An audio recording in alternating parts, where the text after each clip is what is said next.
How much betrayal can one person take before they finally say enough is enough? That's the question I found myself asking as I stood at that Sunday dinner table, my hands trembling with a mixture of rage and heartbreak that I'd never experienced before in my entire life. Let me take you back to the beginning, because this story didn't start at that dinner table. It started 17 years ago when I fell in love with a woman named Patricia who had a 6-year-old daughter named Emma. I still remember the first time I met Emma. She was this tiny thing with pigtails and missing front teeth, clutching a stuffed rabbit that had seen better days. She was shy at first, hiding behind her mother's legs, peeking out at me with those big, curious eyes. Patricia had been raising her alone for 2 years at that point, after Emma's biological father, Derek, had walked out on them when Emma was 4. I didn't come into their lives planning to be a father. I never had kids of my own, never really thought much about it. But something about that little girl grabbed hold of my heart. Maybe it was the way she'd light up when I'd bring her little surprises, or how she'd eventually start running to the door when I come over. Within 6 months of dating Patricia, Emma had started calling me dad. Not because anyone pushed her to, not because we asked. She just started doing it naturally, and every single time she said it, my heart would swell with a pride I didn't know I was capable of feeling. Patricia and I got married when Emma was 7. I adopted her legally, gave her my last name. She was mine in every way that mattered, or so I thought. Her biological father had signed away his parental rights without hesitation. He was already 2 years behind on child support at that point, and signing away his rights meant he wouldn't have to pay. That should have told me everything I needed to know about Derek, but I was just grateful. Grateful that this little girl was going to be mine, that I could give her the stable, loving home she deserved. The early years were magical. I was there for every school play, every parent-teacher conference, every scraped knee, and badgering. When she was 9, she came home crying because some kids at school had made fun of her during a presentation. I stayed up with her until midnight, helping her practice, building up her confidence. The next day, she nailed it. When she was 11, she wanted to learn piano. I found her a teacher, bought her a beautiful upright piano, sat through every recital, even though I'm practically tone deaf. I taught her to ride a bike, to drive a car, to balance a checkbook. I was there for her first heartbreak at 15, sitting on her bed while she sobbed about some boy named Tyler who'd asked another girl to the homecoming dance. I was there when she got accepted into every college she applied to, crying happy tears alongside Patricia as Emma opened envelope after envelope. But Derek was always there too, like a ghost haunting the edges of our lives. He'd disappear for months, sometimes over a year, and then suddenly he'd call. He'd promise to visit, promised to take Emma somewhere special, promised to be the father he'd never been. And every single time, Emma would light up with hope. Every single time, I'd watch her transform back into that little girl who still believed her biological father might actually show up for her. And every single time, he'd let her down. I remember when she was 13, he promised to take her to Disney World for her birthday. She talked about it for weeks, planned out every ride they'd go on, every restaurant they'd eat at. She packed her suitcase 3 days early. The morning they were supposed to leave, she sat by the window in her Disney t-shirt, suitcase by the door, waiting. He never showed. Didn't call, didn't text. Just ghosted her completely. I found her that evening in her room, still in that Disney shirt, tears streaming down her face. I held her while she cried, and I wanted to drive to wherever Derek was and make him understand the pain he'd caused. But what could I do? Patricia had tracked him down before, tried to make him be consistent, tried to make him understand what his behavior was doing to Emma. Nothing ever changed. The worst part was watching Emma make excuses for him. He probably had to work, she'd say, or maybe there was an emergency. She'd defend him, rationalize his behavior, hold on to this fantasy of who she wanted him to be rather than accepting who he actually was. I never badmouthed him to her. Patricia and I made that decision early on. We let Emma come to her own conclusions about Derek. We figured eventually she'd see him for what he was. We thought the truth would become obvious, but it never did. If anything, his absence seemed to make her idealize him more. Every rare appearance became this special event in her mind. The few times he actually did show up, he'd swoop in with big gestures and empty promises, playing the fun dad for a few hours before disappearing again. And I'd be left to pick up the pieces, to be the steady, reliable presence that apparently didn't matter as much as the fantasy. When Emma was in high school, she started talking about college. She was smart, incredibly smart, and she had her heart set on a private university about 3 hours away. It was expensive, really expensive, but Patricia and I had been saving. I've been putting money away since Emma was 7, planning for this moment. The tuition, room and board, books, everything came out to about $40,000 a year. I sat down with Emma and Patricia, and we made a plan. I'd cover the full cost of her education. It was my gift to her, my investment in her future. Emma cried and hugged me, told me I was the best dad in the world. Those words meant everything to me. For her high school graduation, I bought her a car. Nothing fancy, but reliable. A Honda Civic, 3 years old, in the blue color she loved. She needed transportation for college, and I wanted her to have something safe and dependable. When I surprised her with it in the driveway, wrapped with a giant bow, she screamed and jumped into my arms. "I love you, Dad," she said. "I love you so much." College started, and Emma thrived. She'd come home on weekends sometimes, doing laundry and raiding the refrigerator. She'd tell us about her classes, her friends, the campus activities. I loved those visits, loved hearing about her life, loved that she still wanted to come home. During her sophomore year, Derek resurfaced. He'd gotten remarried, apparently, to a woman with 2 young kids. Suddenly, he was playing family man with someone else's children while his own daughter had grown up without him. Emma told us about it casually over dinner one night, like it was no big deal. I saw Patricia's jaw tighten, but we both stayed quiet. Emma started talking to Derek more regularly after that. Phone calls, text messages. She'd mention him in conversation more often. Derek says this, or Derek thinks that. Every time she called him by his first name instead of my dad, I felt this little twist in my chest, but I pushed it down. I told myself I was being petty, that I should be happy she was building some kind of relationship with her biological father. After graduation, Emma moved back home. She got a job at a marketing firm in town, entry level, but with good potential. She lived with us rent-free, saving money, figuring out her next steps. I didn't mind. She was family. Our home was her home for as long as she needed it. Then, about a year after graduation, she started dating someone named Marcus. Nice guy, worked in finance, seemed to really care about her. They'd been together about 8 months when Marcus proposed. Emma came home with a ring, glowing with happiness, and Patricia and I were thrilled for her. The wedding planning started almost immediately. Emma had always been a planner, and she dove into it with enthusiasm. She'd show us venue options, dress styles, color schemes. It was exciting watching her plan this huge moment in her life. One evening, about 3 months into the planning, I sat down with Emma and Marcus. "I'd like to contribute to the wedding," I said. "I want to pay for it." Emma's eyes went wide. "Dad, you don't have to do that. You've already done so much for me. I insisted. You're my daughter. This is important to you, and it's important to me. Let me do this." After some back and forth, they accepted. I told them my only request was that I'd like to invite 20 people. Friends of mine, people who'd been part of my life, part of our family's life. People who'd known Emma since she was little, who'd watch her grow up. 20 people out of what they were planning to be a 250-person wedding. It seemed reasonable. "Of course, Dad," Emma said. "That's totally fine. We'll make sure they're on the list." I gave her the names and addresses. I told my friends to save the date. They were excited, happy to celebrate Emma's wedding with us. Some of them had known her since she was that shy 6-year-old with pigtails. They'd watched me become a father, watched our family grow. This felt like a celebration for all of us. The months passed. Emma was busy with planning, and I tried not to be too involved. I'd offer opinions when asked, but mostly I let her and Patricia handle the details. I trusted them. I figured everything was under control. Then, about 6 weeks before the wedding, I ran into my friend Tom at the grocery store. Tom had been on my list of 20 guests. "Hey, getting excited for the big day?" Tom asked. "Absolutely," I said. "Can't believe it's coming up so fast." Tom's expression shifted slightly. "So,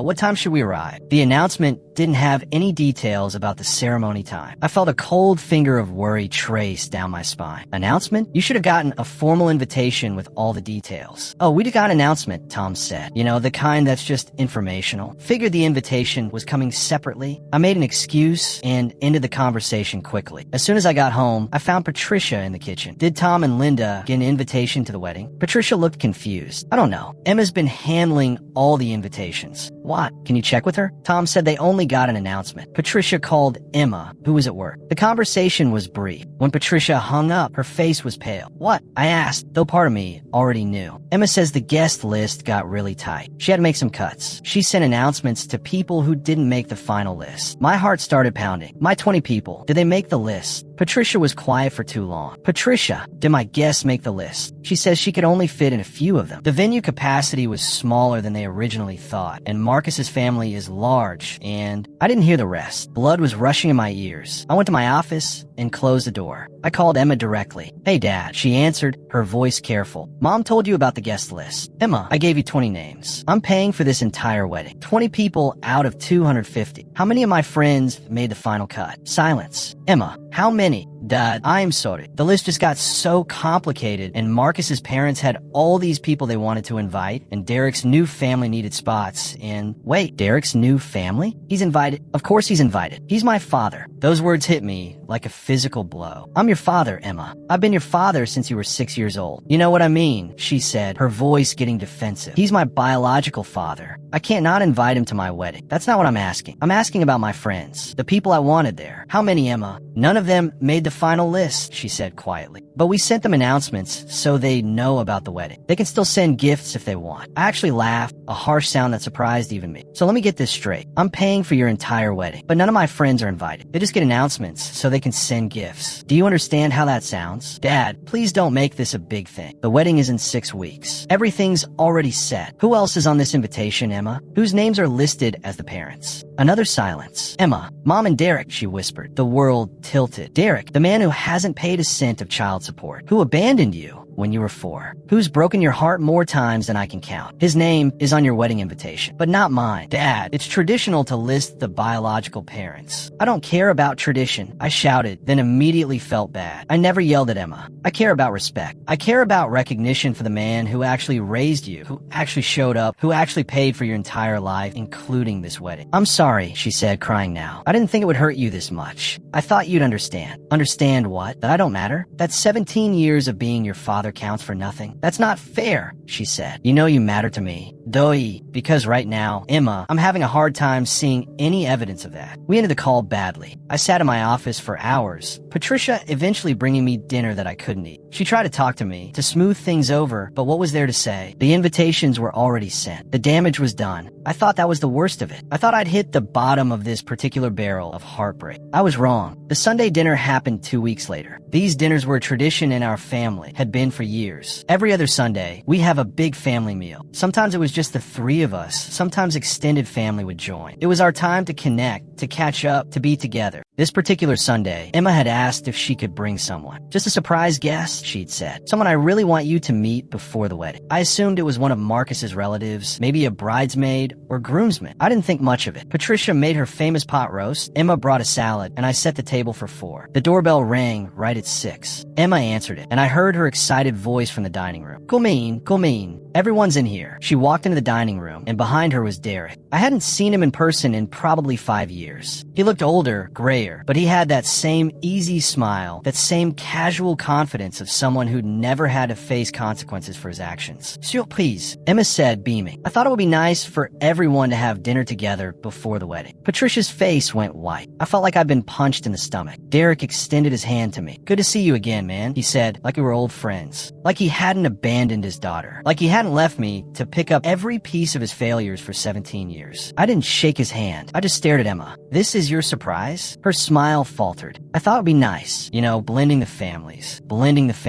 I repeated slowly. Emma, he's not family. He's a stranger who happens to share your DNA. Dad, please, Emma said. Can we just have a nice dinner? Derek jumped in, his voice smooth. Hey, I understand there might be some tension, but I'm trying to be better, to be present in Emma's life. This wedding seems like a good fresh start for everyone. A fresh start. This man wanted a fresh start after 17 years of absence, and he thought he could just walk into my home, eat my food, and play happy family. We sat down to eat because I didn't know what else to do. The dinner was painfully awkward. Derek talked about his new wife, his stepkids, his job. He talked about how excited he was for the wedding, how beautiful Emma looked in her dress, which I paid for, how nice the venue was, which I paid for. Emma hung on his every word. She laughed at his jokes, asked him questions, looked at him with this adoration that made my chest ache. Patricia barely spoke, pushing food around her plate. I was silent, trying to contain the storm building inside me. Then, right as we were finishing the main course, Emma stood up. She was glowing with excitement, practically vibrating with it. I have an announcement to make, she said. I wanted to tell you all together because you're all so important to me. She looked at Derek and my stomach dropped. Derek has agreed to walk me down the aisle, she said. Isn't that wonderful? The room erupted. Derek stood up and hugged Emma. Patricia made a small sound like she'd been hurt, and I just sat there, frozen, as my world crumbled around me. Emma was still talking, something about how meaningful it would be, how it felt right to have her biological father give her away, how Marcus had suggested it, and she'd realized it was what she wanted. I don't remember standing up. I don't remember my hands gripping the edge of the table, but suddenly I was on my feet, and everyone was looking at me. I'd like to make a toast, I said. My voice was shaking, but it was loud enough to cut through Emma's chatter. Everyone Everyone went quiet. Patricia's eyes were wide, pleading with me to stay calm. Emma looked confused. Derek looked uncomfortable for the first time all evening. I raised my water glass because I couldn't trust myself to hold anything else without throwing it. To Emma, I said, my daughter, the little girl I raised from age 6, the child I stayed up with during nightmares, the teenager I taught to drive, the young woman whose entire college education I funded, whose car I bought, whose rent I've never charged, whose wedding I'm paying for in its entirety. Emma's face was going red. Dad, please. I'm not finished, I said, my voice hard. To Emma, who has decided that the man who abandoned her, who never paid a cent of child support, who broke her heart repeatedly for 17 years, is more worthy of walking her down the aisle than the man who actually raised her. To Emma, who couldn't find room for 20 of my friends at a 250-person wedding I'm paying for, but made sure Derek and his new family had seats. To Emma, whose wedding invitations list her mother and her deadbeat father, but not the man who's been her actual father for most of her life. Stop it, Emma said, tears streaming down her face. You're being cruel. I'm being cruel? I set down my glass carefully because I wanted to throw it. I'm being cruel? Do you have any idea how much you've hurt me? Do you have any concept of what you've done? Derek stood up. Hey man, I think everyone needs to calm down. Sit down, I said, my voice dropping to something dangerous. You don't get to speak. You don't get to have an opinion. You abandoned your daughter. You have no right to be here, no right to walk her down the aisle, no right to any of this. He's my father, Emma shouted, whether you like it or not. He's my father. And what am I? I asked quietly. What have I been for the last 17 years, Emma? What do you call the man who raised you, provided for you, loved you unconditionally? What do you call the man who was there for every moment of your life while he was off living his own life without you? Emma was sobbing now. You're my dad too. You know you are. But he's my biological father, and I want him to be part of my wedding. Why can't you understand that? Because it's not about biology. I roared. It's about showing up. It's about being there. It's about sacrifice and love and consistency, none of which he has ever shown you. Patricia stood up, trying to calm me down, but I was beyond calming down. 17 years of swallowed hurt, of watching Emma defend the man who'd abandoned her, of being taken for granted while Derek was idealized. It all came pouring out. I'm done, I said. I'm done with this. What does that mean? Emma asked, her voice small. It means I'm not paying for this wedding. It means you and Derek can figure out how to fund this celebration of his fatherhood. It means I'm not going to be disrespected in my own home, at my own dinner table, for a wedding I'm financing. The silence that followed was deafening. Derek cleared his throat. Look, maybe I should go. That's the first smart thing you've said all night, I told him. He left quickly, Emma following him to the door. I could hear her apologizing to him, comforting him, and something inside me just broke completely. When she came back, her face was blotchy and angry. How could you do that? How could you embarrass me like that? Embarrass you? I laughed bitterly. Emma, you've been embarrassing me for months. Every decision you've made about this wedding has been a slap in my face. But I was trying to be understanding. I was trying to be the bigger person. But this, bringing him here, announcing he'll walk you down the aisle, that was too much. So you're just going to abandon me? She asked. Just like you're accusing him of doing? That's not the same thing, and you know it. I'm not abandoning you.